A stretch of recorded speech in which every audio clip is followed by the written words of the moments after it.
original Jaguar XF's character rested largely in its design statement. It established the look that has since spread to the compact Gazzy and the large XJ, more than anything that was happening under the hood. In fact, it seemed Jaguar wasn't too sure what belonged there, offering at times a naturally aspirated V8, a supercharged V8, a supercharged V6, and even a turbocharged inline-4. When introduced for 2016, the second-generation Jaguar XF offered only a supercharged V6 engine. In our earlier tests of the latest XF in the 340 HP 35T and 380 HPS versions, the lighter, aluminum-intensive architecture and refined handling offset our frustrations with its infotainment system's interface and the minor disappointment that such a pretty-looking midsize sedan lacks the interior panache we expect from a Jaguar. For 2017, a turbo diesel inline-4 joins the range as the standard engine, putting the base price for a midsize Jaguar luxury sedan under $50,000. This Ingenium 2.0-liter diesel is the same one Jaguar uses in its smaller Gazzy sedan and F-Pace crossover SUV. The words four-cylinder, diesel, and Jaguar historically did not commonly appear in the same sentence, so traditionalists are just plain being ignored here. Where we had opined that a gasoline-burning 2.0-liter-4 that appeared in the last few model years of the previous XF was insufficient. With only 240 horsepower on tap to move its 4,052 pounds, Jaguar now reckons that 180 ponies will suffice. We first drove this version of the car last winter in Michigan during some ugly weather.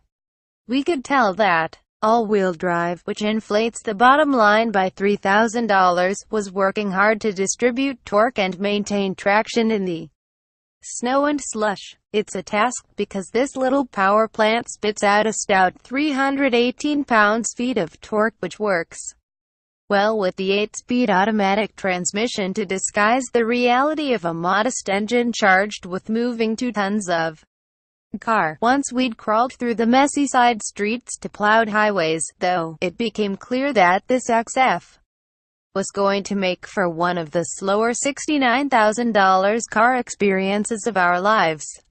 Exactly how slow it was we couldn't determine, since the same bad weather shut down our test track with winter finally banished. We got the car back to determine just how slow it is.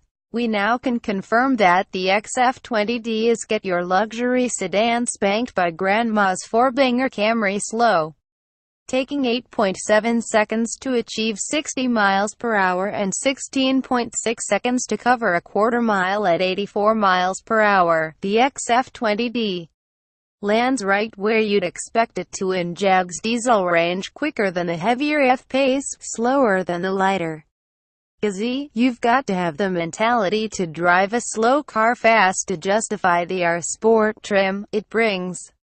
A lot of extra equipment and some cosmetic enhancements, but costs thousands of extra dollars. Its sport-tuned suspension, though, means this car handled much like previous XF sedans we've tested, all of which were R-Sport or S models. The essence is that the XF exhibits exemplary handling for the class. So, if the 20D takes a while to build up speed, at least one can maintain momentum. Mind you that when we say slow we're speaking in the luxury sedan context. Think BMW 5 Series, Mercedes-Benz E-Class, and Audi A6. The XF20D trails the slowest members of that pack by more than 2 seconds. The Genesis G80 needs 6.6 seconds to hit 60 miles per hour, and the Mercedes E304 MATIC wants 6.5. Objectively speaking, though, getting to 60 miles per hour in less than 9.0 seconds isn't horrible. It's sufficient performance to make merging on